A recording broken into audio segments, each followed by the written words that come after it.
রাসূল করিম সাল্লাল্লাহু আলাইহি ওয়াসাল্লাম একদিন সাহাবাদেরকে নিয়ে বসে আছেন। হঠাৎ একজন আগন্তুক মহিলা এলো, সাদা চুলওয়ালা, সাদা কাপড়ওয়ালা। রাসূল করিম সাল্লাল্লাহু আলাইহি ওয়াসাল্লাম সাহাবাদের মধ্যে বসেছিলেন, সাহাবাদেরকে ওয়াজ করছিলেন। হঠাৎ আগন্তুক ব্যক্তি, আগন্তুক মহিলা যখন রাসূলের কাছে চলে আসলো, সাহাবায়ে কেরাম চিনে না, সাহাবায়ে কেরাম না চিনলে বসে আছেন, রাসূল নিজে দাঁড়িয়ে গেলেন। রাসূল দাঁড়িয়ে গেলেন, মহিলা রাসূলের কাছে আসলো। রাসূল মাথার গায়ের চাদর খুলে মাটির উপরে বিছিয়ে দিলেন। মহিলা চাদরের উপরে বসলো। কার চাদরের উপরে? রাসূলের চাদরের উপরে বসলো। এবার রাসূলের সাথে মহিলা কিছু কথা বলতে শেষ করলো। কথা শেষ করে আবার যখন মহিলা ফিরে যাওয়ার জন্য উঠে দাঁড়ালো, রাসূল উঠে দাঁড়ালেন। এবার পরে রাসূল যখন ব্যক্তি চলে গেল, মহিলা চলে গেল, রাসূল ওই মহিলা ব্যক্তির দিকে চেয়ে রইলেন।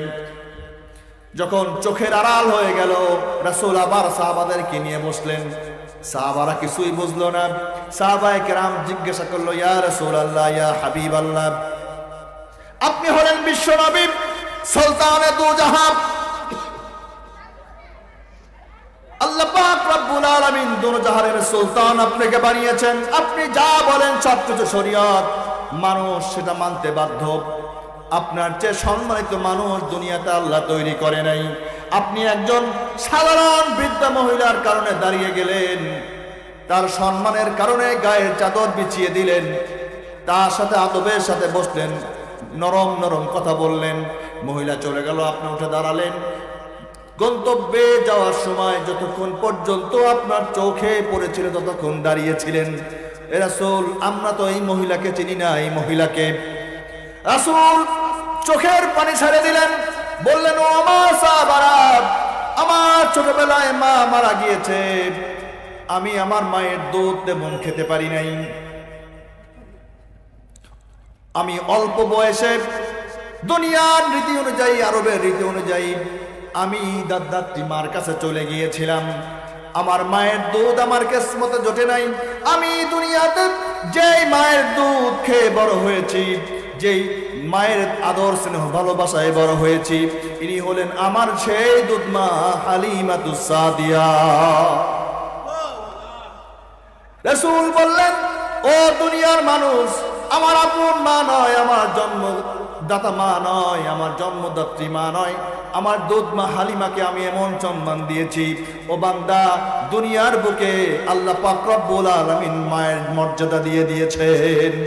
রাসূল বলেন, হুয়া জান্নাতুকা ওয়া নারুক, ও দুনিয়ার মানুষ, মা হলো তোমাদের জন্য জান্নাত অথবা তোমাদের জন্য জাহান্নাম। অর্থাৎ তোমরা যদি মাকে খুশি করার মাধ্যমে আল্লাহ তাআলাকে খুশি করতে পারো, তাহলে তোমরা জান্নাত পেয়ে যাবে। আর যদি মা তোমাদের উপর বেজার হয়ে যায়, তাহলে আল্লাহ পাক রব্বুল আলামিন জান্নাত হারাম করে দেবে। আল্লাহ পাক রব্বুল আলামিন মা হিসেবে মর্যাদা আরো দিয়েছেন।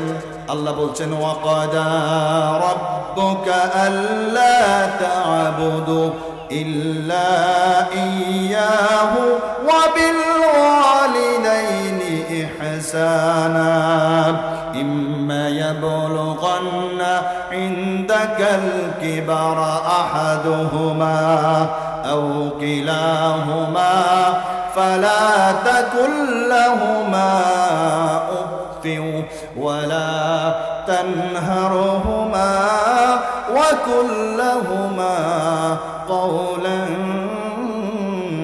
كريما। আল্লাহ বলছেন, বান্দারে, আমি আল্লাহর ইবাদত করবে, আমি আল্লাহর দাসত্ব করবে, আর কারো দাসত্ব করবে না। আমার কথা মেনে চলবে। আমার কথা মেনে চলার পরে দুনিয়াতে তুমি যার কথা সবার আগে মানবে, সে হলো তোমার মা এবং তোমার বাবা। আমার কথা আগে মানবে। এরপরে তোমার কাছে যদি কোনো মানুষের কোনো কথার মূল্য থাকে, সেটা হলো তোমার মা এবং তোমার বাবা। দুনিয়ার কোন নেতা নেত্রীর কথা বলো, আল্লাহ পাক রব্বুল আলামিন বলে নাই। আল্লাহ বলছেন, আগে তোমার মা এবং তোমার বাবার কথা মানবা, যা বলে তাই শুনবা। আল্লাহ পাক রব্বুল আলামিন বলছেন, ইহসান করো, দয়া করো, মায়া করো। এখন বৃদ্ধ হয়ে গেছে, এখন কাজ করার কোনো ক্ষমতা নাই, এখন তারা কর্ম করতে পারে না, আয় রোজগার করতে পারে না। যখন আয় রোজগার করেছে তখন খাইয়েছে, এখন বৃদ্ধ হয়ে গেছে সন্তান, এখন তোমার রোজগার থেকে আগে তাদের জন্য খরচ করো, তাদের সাথে ভালো ব্যবহার করো। ইম্মা ইয়াবলুগান্না ইনদাকাল কিবারা আহাদুহুমা, যখন তারা বৃদ্ধত্ব অবস্থায় যে কোনো একজন মা এবং বাবা থেকে, অথবা আও কিলাহুমা, তারা সবাই যখন তোমার কাছে আশ্রয় নেয়, ফালা তাকুল লাহুমা উফিন, তাদের কথাবার্তায়, তাদের আচার আচরণে, তাদের ব্যবহারের উপরে বিরক্ত হয়ে তোমরা উফ শব্দটা বলবে না। আল্লাহ বলছেন মা এর মর্যাদা আমি আল্লাহ তাআলা নির্ধারণ করে দিয়েছি, তারা যা বলে বলুক। মানুষ যখন বৃদ্ধ হয়ে যায় তখন তার আচার আচরণ ছোট মানুষের মতো হয়ে যায়, এক কথা বারবার বলে, কোনো কিছু মনে থাকে না, থাকে কি না? আল্লাহ বলছেন ও সন্তান, বিরক্ত হবার কোনো কারণ নাই, তুমিও তোমার মা এবং বাবাকে ছোটবেলায় এবং জ্বালিয়েছ, তোমারও সন্তান আছে তারাও জ্বালায়, অতএব তুমি মা এবং বাবার অন্তরে কষ্ট দিও না। যদি মা এবং বাবার অন্তরে কষ্ট দাও আমি আল্লাহ কষ্ট পেয়ে যাই, আর মা এবং বাবা যদি তোমার জন্য খুশি হয়ে দোয়া করে আমি আল্লাহ তোমার উপরে রাজি হয়ে যাই। প্রিয় ভাই সব, আল্লাহ পাক রব্বুল আলামিন সামাজিকভাবে নারীকে মা হিসেবে মর্যাদা দিয়েছেন, এরপরে নারীদেরকে স্ত্রী হিসেবে মর্যাদা দিয়েছেন। আল্লাহ পাক রব্বুল আলামিন বলছেন হুন্না লিবাসুল লাকুম ওয়া আনতুম লিবাসুল লাহুন্না, নারীরা হলো তোমাদের পোশাক আর স্ত্রী হলো তোমাদের পোশাক, আর পুরুষরা হলো স্ত্রীদের পোশাক, দুইজন সমান সমান। নারী স্ত্রী হিসাবে আল্লাহ পাক রব্বুল আলামিন পার্টনার বানিয়ে দিয়েছেন। অসমভাবে পার্টনার হয়, সমতার বিধান যখন থাকে তখনই পার্টনারশিপ হয়। এই জন্য আল্লাহ পাক রব্বুল আলামিন নারী এবং পুরুষকে পার্টনার বানিয়ে দিয়েছেন। হুন্না লিবাসুকুম লিবাসুল লাহুন্না, তারা তোমাদের পার্টনার, তুমিও তাদের পার্টনার। অতএব এখানে কারো মর্যাদা কমানো এবং বাড়ানো হয় নাই। প্রিয় ভাই সাহেব, আল্লাহ পাক রব্বুল আলামিন আরো বলছেন নারীরা সমাজের মধ্যে যখন স্ত্রী হতে যাবে তখন জোর করে নারীদের মালিকানা সাব্যস্ত করা যাবে না। তার মানে কি, জোর করে একজন নারীকে আপনি বিয়ে করতে পারবেন না, নারীর আগে পারমিশন লাগবে না, পারমিশন লাগবে না। আল্লাহ পাক রব্বুল আলামিন সূরা আন-নিসা এর 19 নম্বর আয়াতে বলছেন ইয়া আইয়ুহাল্লাযীনা আমানু লা ইয়াহিল্লু লাকুম আন তারিসু নিসাআ কারহা, ও দুনিয়ার মানুষ, ইয়া আইয়ুহাল্লাযীনা আমানু, তোমরা যারা ঈমান এনেছো, আমাকে যারা আল্লাহ বলে বিশ্বাস করেছো, লা ইয়াহিল্লু লাকুম, তোমাদের জন্য বৈধ হবে না, তোমাদের জন্য হালাল হবে না, আন তারিসু নিসাআ কারহা, অন্যায়ভাবে জোর করে নারীদের মালিকানা সাব্যস্ত করা, অর্থাৎ নারীদেরকে অন্যায়ভাবে তাদের অমতে নারীদেরকে বিবাহ করা তোমাদের জন্য জায়েজ হবে না। প্রিয় ভাই সব, রাসূল করিম সাল্লাল্লাহু আলাইহি ওয়াসাল্লামের 4 জন কন্যা ছিল, এর মধ্যে সবচেয়ে ফেমাস এবং রাসূলের সবচেয়ে প্রিয় ছিল ফাতেমাতুজ জোহরা রাদিয়াল্লাহু তাআলা আনহু। ফাতেমা যখন বড় হলেন, মক্কার বিভিন্ন গোত্র থেকে ফাতেমার জন্য বিবাহের প্রস্তাব আসতে থাকলো। মদিনার বিভিন্ন গোত্র থেকে, বিভিন্ন রাজা, বিভিন্ন মন্ত্রী, বিভিন্ন ব্যবসায়ী, ধনাঢ্য ব্যক্তিদের থেকে রাসূলের মেয়ের জন্য প্রস্তাব আসতে থাকলো। কিন্তু রাসূল মনে মনে ফাতেমার জন্য একজন পাত্রকে পছন্দ করে রেখেছেন। যখন বিয়ের প্রস্তাব আসা শুরু হলো, রাসূল একদিন নিজে বললেন, আলী রে, আমি তো তোমাকে নিয়ে একটা চিন্তা করেছি, আমার মেয়ে ফাতেমাতুজ জোহরা, এর জন্য তোমাকে পছন্দ করেছি, তুমি কি রাজি? আলী বলে, ইয়া রাসূলুল্লাহ, ইয়া হাবিবাল্লাহ, আমি মাত্র 7 বছর বয়সে আপনার হাতে দিন গ্রহণ করে ঈমান এনে মুসলমান হয়েছি, এরপর থেকে আপনার চুলায় যেদিন আগুন জ্বলে ওই দিন আমি আলী খাই, আর আপনার চুলায় যখন আগুন জ্বলে না মদিনার পাথর পেটে বেঁধে ঘুমায়। আমার জন্য আপনি যা সিদ্ধান্ত নেবেন আমি আলী তাতে রাজি আছি। ফাতেমা রাদিয়াল্লাহু তাআলা আনহু ঘরের মধ্যে বসা, রাসূল পর্দার এই পারে বসে বলে, ফাতেমা রে, তুমি তো এখন বড় হয়েছো, মক্কা এবং মদিনা থেকে অনেক মানুষ তোমাকে পছন্দ করে তোমার জন্য বিয়ের প্রস্তাব দিয়েছে। অমুক রাজার ছেলে প্রস্তাব দিয়েছে, অমুক মন্ত্রীর ছেলে তোমাকে প্রস্তাব দিয়েছে, অমুক ধনাঢ্য ব্যবসায়ীর ছেলে তোমাকে প্রস্তাব দিয়েছে। এর সাথে আরেকজন ছেলে তোমাকে প্রস্তাব দিয়েছে রে মা। অনুমতি নিচ্ছে ফাতেমার কাছ থেকে। ফাতেমাকে বলছে, মা, তোমাকে এমন একজন ছেলে প্রস্তাব দিয়েছে যেই ছেলে আমার হাতে সবচেয়ে বড় প্রথম মুসলমান হয়েছে। ও মা, তোমাকে এমন একটা ছেলে প্রস্তাব দিয়েছে যে ছেলেটি আমার মুসলমানদের মধ্যে, মুসলমান যোদ্ধাদের মধ্যে সবচেয়ে বড় সাহসী শেরে খোদা। তাকে আল্লাহ পাক রব্বুল আলামিন ইসলামের জন্য বাগ বানিয়ে পাঠিয়েছেন। ও মা, তোমার জন্য এমন একটা ছেলে বিয়ের প্রস্তাব দিয়েছি যেই ছেলেটি আমার সাহাবাদের মধ্যে সবচেয়ে বড় আলেম। নাম বলে নাই, শুধু কোয়ালিটি, গুণ ডিসক্রিপশন করছে, গুণ বলছে। ফাতেমা অনেক বুদ্ধিমতী ছিলেন।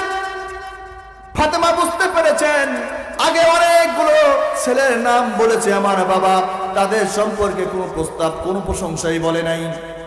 কিন্তু এই ছেলে সম্পর্কে আমার বাবা কেন এত প্রশংসা, এত গুণগান করছে? তখন বলে, ও ফাতেমা রে, আমার হাতে সবচেয়ে প্রথম যে শিশুটি ইসলাম গ্রহণ করে মুসলমান হয়েছিল, শেরে খোদা আলী তোমার জন্য বিয়ের প্রস্তাব দিয়েছে। আলী নাম শোনার পরে ফাতেমা চুপ মেরে গেলেন। ফাতেমা আর কোনো কথা বললেন না। এইখান থেকেই মাসলা আসছে, আসসাকুত নিসফুর রিজা, চুপ থাকা মানে অর্ধেক রাজি হয়ে যাওয়া। মেয়ে মানুষ তো। রাসূল বুঝতে পেরেছেন আলীর নাম শোনার পরে যেহেতু ফাতেমা চুপ মেরে গেছেন, অতএব ফাতেমা রাজি হয়ে গেছেন। ফাতেমার অনুমতি পেয়েছেন, ফাতিমা এই বিয়েতে রাজি হয়ে গেছে। রাসূল মুস্কি মুস্কি বের হয়ে ডাক দিয়ে বলে, আলী রে, তোর কপাল ফিরেছে রে আলী, আমার মা জান্নাতের সর্দারিনী ফাতেমা তোমার সাথে বিবাহ বসার জন্য রাজি হয়ে গিয়েছে। অর্থাৎ আমি যেটা বোঝাতে যাচ্ছি, একজন কন্যাকে তার অমতে, যদি সে প্রাপ্ত বয়স্ক হয়, তার অমতে, তার পছন্দ না হলে সেইখানে বিবাহ দেওয়া রাসূলের সুন্নতের খেলাফ। আল্লাহ পাক রব্বুল আলামিন বলছেন, অতএব নারীরা যখন প্রাপ্ত বয়স্ক হবে তাদের অনুমতি নিয়ে এরপরে তাদের মালিকানা সাব্যস্ত হবে। লা ইউহিল্লু লাকুম আন তারিসু নিসা কারাহা, যদি নেরা নাজিনা হয় তাহলে তাদেরকে বিবাহ করা যাবে না।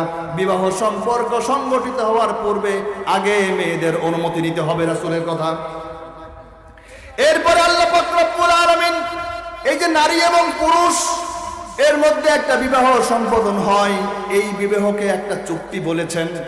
দেখেন কি সুন্দর যুক্তি। চুক্তি কাকে বলা হয়? চুক্তি কখন করে? যখন প্রথম পক্ষ এবং দ্বিতীয় পক্ষ সমান সমান হয়, মর্যাদার দিক থেকে সমান সমান হয়, তখন তাদের মধ্যে কোনো কাজ করতে গেলে চুক্তি সাব্যস্ত হয়। আর যদি সমান সমান না হয় তাহলে কি চুক্তি হয়? এই জন্য আল্লাহ পাক রব্বুল আলামিন নারী এবং পুরুষের মধ্যে যে বিবাহ সম্পর্ক তৈরি হবে এইটাকে একটা চুক্তিনামা বলেছেন। সূরা আন-নিসা আয়াত নাম্বার 21 আল্লাহ বলছেন, ওয়া কাইফা তা'খুদুনাহু ওয়া ক্বাদ আফদা বা'দুকুম ইলা বা'দিন ওয়া আকাদনা মিনকুম মিসাকান গালিজা। আল্লাহ বলছেন, কাইফা তা'খুদু, তোমরা কি করে তাদের কাছে ফেরত দেবে, কি করে বা তোমরা তাকে ফেরত দিতে পারো যখন তোমরা একজন আরেকজনের সাথে ঘনিষ্ঠ হয়েছো। আল্লাহ পাক রব্বুল আলামিন তোমাদের কাছ থেকে, একজনের কাছ থেকে আরেকজন খুব শক্ত প্রতিশ্রুতি নিয়েছো। অর্থাৎ তোমরা যে বিবাহ বন্ধনে আবদ্ধ হয়েছো এটা একটা চুক্তিনামা। অতএব চুক্তিতে নারী এবং পুরুষ দুজনেই সমান। এখানে ইসলাম, আল্লাহ পাক রব্বুল আলামিন নারীকে স্ত্রী হিসাবে সমাজে সম অধিকার দিয়েছে। প্রিয় ভাই সব, আল্লাহ পাক রব্বুল আলামিন আরেকভাবে নারীকে বা কন্যা সন্তানকে হত্যা করা, নারী সম্পর্কে, স্ত্রী সম্পর্কে আরো কয়েকটা আয়াত আছে, সেগুলো বলবো না কারণ সময় আমাকে সহযোগিতা করবে না। নারীদেরকে কন্যা হিসাবে সমাজে একটা অধিকার ইসলাম দিয়েছে, যেটা আগে ছিল না। আগের যুগে ইসলাম যে অধিকার দেয়নি সেটা ইসলাম দিয়েছে, সেটা হলো কন্যা হিসাবে। সেটা কেমন? আল্লাহ পাক রব্বুল আলামিন নারীদেরকে, কন্যাদেরকে হত্যা করা সবচেয়ে প্রথম নিষেধ করেছেন। কারণ কি? তারা কন্যা হলেই মেরে ফেলতো না?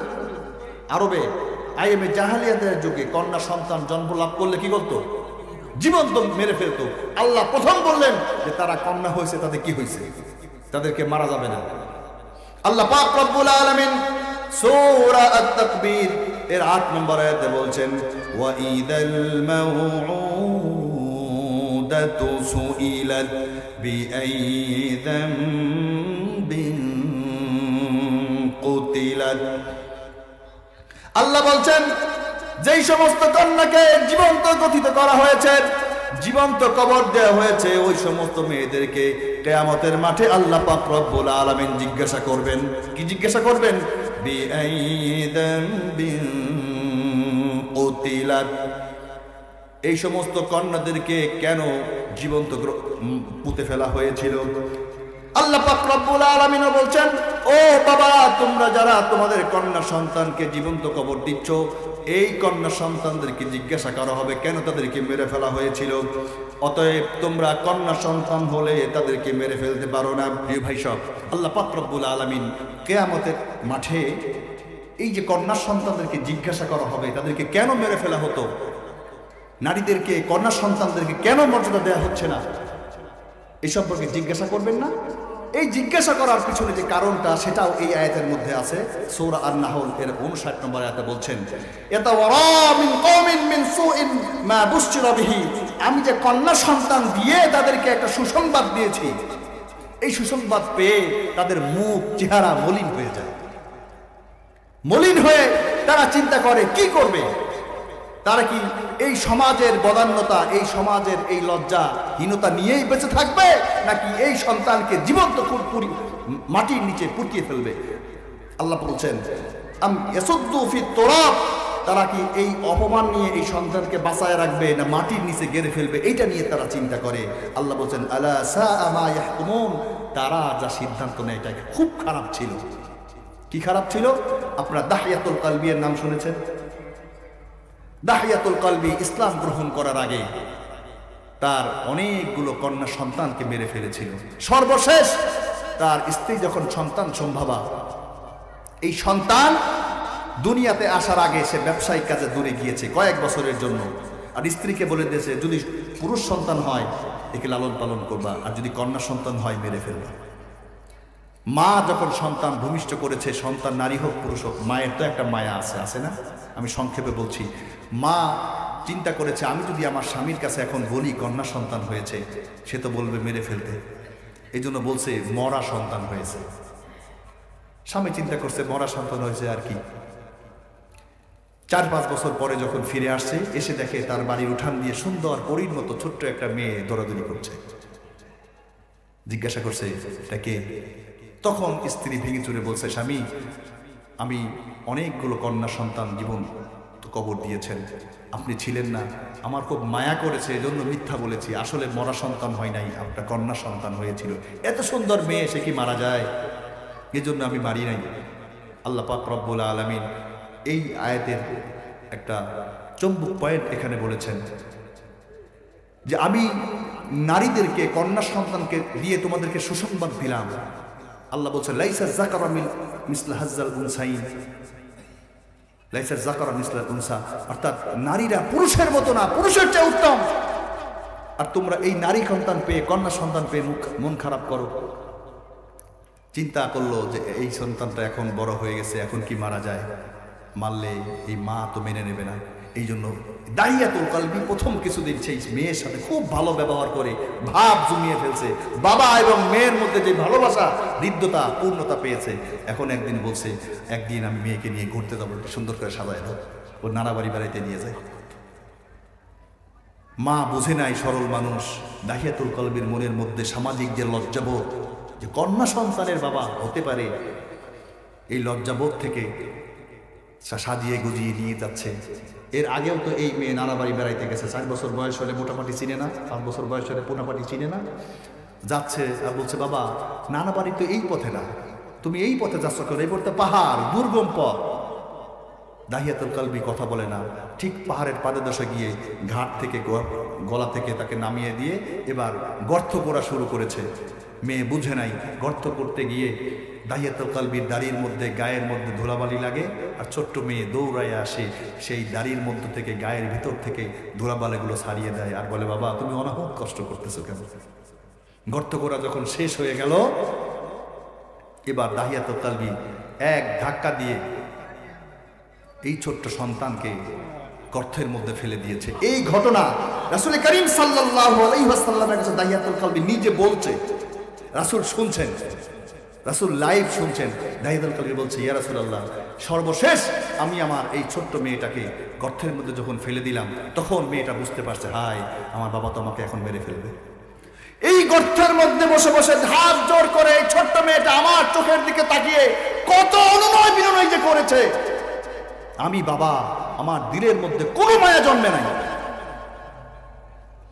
সর্বশেষ আমি একটা পাথর নিয়ে যখন মেয়েটাকে বুক লক্ষ্য করে নিক্ষেপ করেছি, পাথরটা বুকের উপরে লেগে ফিনকি দিয়ে রক্ত বের হয়ে গিয়েছে মাথা ফেটে, আর একটা চিৎকার দিয়ে বলেছিল, বাবা। রাসূল ওই শেষ চিৎকারটা আমার মেয়ের, আমি দাহিয়াতুল কলবি যখন নীরব হই, একা একা থাকি, এখনো আমার কানের মধ্যে সেই ডাকের আওয়াজ পাওয়া যায়, আমি ঘুমোতে পারি না। ইয়া রাসূলুল্লাহ, এটা ছিল জাহেলি যুগের নারীদের কন্যা সন্তানের অধিকার। সেখান থেকে আল্লাহ পাক রব্বুল আলামিন বলছেন, যারা কন্যা সন্তান পুঁতে ফেলো তাদেরকে জিজ্ঞাসা করা হবে কেন, কোন দোষে তাদেরকে মারা হয়েছিল। প্রিয় ভাই সব, ইসলাম নারীদেরকে অর্থনৈতিক অধিকার দিয়েছে, সামাজিক অধিকার দিয়েছে, ইসলাম নারীদেরকে ধর্মীয় অধিকারও দিয়েছে। নামাজ আপনারা 5 ওয়াক্ত পড়লে আপনাদের যে সওয়াব, আমার মা বোনেরা সেই নামাজ পড়লে সওয়াব অর্ধেক সমান। আপনারা রোজা করলে যেই সওয়াব, নারীরা রোজা করলে, আপনারা যেই জান্নাতে থাকবেন, নারীরা যদি জান্নাতে যায়, নারীদের জান্নাত আলাদা, সমান। ইসলাম নারীদেরকে ধর্মীয়ভাবে পূর্ণাঙ্গ এবং সম্পূর্ণ সমান অধিকার দিয়েছে, যেটা আগের যুগে, আগের সভ্যতাগুলোতে ছিল না। ইসলাম নারীদেরকে আইনগত অধিকার দিয়েছে। আল্লাহ পাক রব্বুল আলামিন বলছেন, যখন নারী এবং পুরুষের মধ্যে কোনো বিভেদ, কথা কাটাকাটি হবে, ভুল বোঝাবুঝি হবে, তখন 2 পক্ষ থেকে তোমরা উকিল নিযুক্ত করো। 2 পক্ষ থেকে, শুধু পুরুষের কথা কাজ হবে না, নারীর পক্ষ থেকেও একজন উকিল নিযুক্ত করে এরপরে 2 পক্ষ বসে সমঝোতার ভিত্তিতে এবং সম অধিকারের ভিত্তিতে তাদের মধ্যে আইনগত ফয়সালা করো, কোরআনের নির্দেশ। অতএব আইনগতভাবেও নারীদেরকে, নারী এবং পুরুষকে আল্লাহ পাক রব্বুল আলামিন সমান অধিকার দিয়েছে।